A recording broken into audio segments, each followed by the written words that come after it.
Hi Long Beach, my name is Yonique, and today I'm going to be showing you how to make a classic grilled cheese sandwich. But before we get started, it's very important that you have parental supervisory. So go grab a parent and let's get started.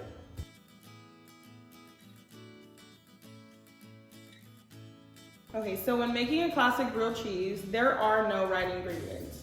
But today we're going to be using sourdough bread, Colby Jack cheese, sharp cheddar, butter. You're gonna need a knife, a spatula, and a pan. Okay, so to begin off our grilled cheese sandwich, we're gonna grab 2 slices of bread. Okay, so to begin our classic grilled cheese sandwich, we are going to butter our bread.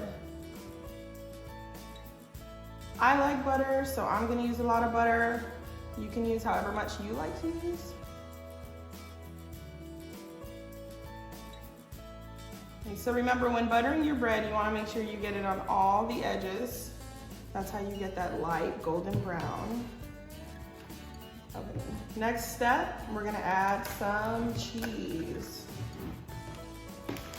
Again, I'm using sharp cheddar and Colby Jack.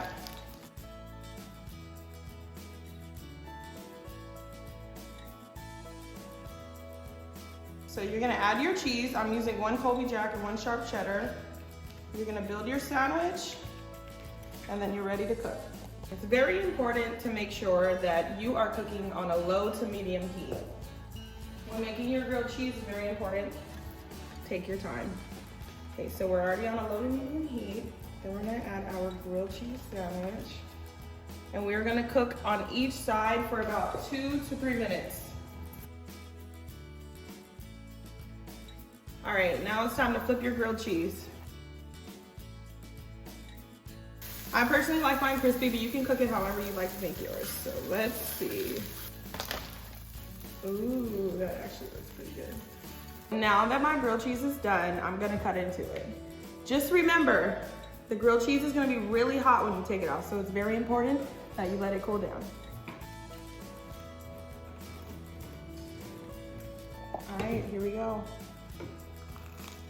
So this is one of my favorite grilled cheese sandwiches. It's a classic grilled cheese. It's really good for a rainy day or for a day when your parents come home and you just don't want to cook. Thank you for joining me. I hope your grilled cheese came out just as good as mine. And don't forget to like, comment, and subscribe to our page. Bye, Long Beach.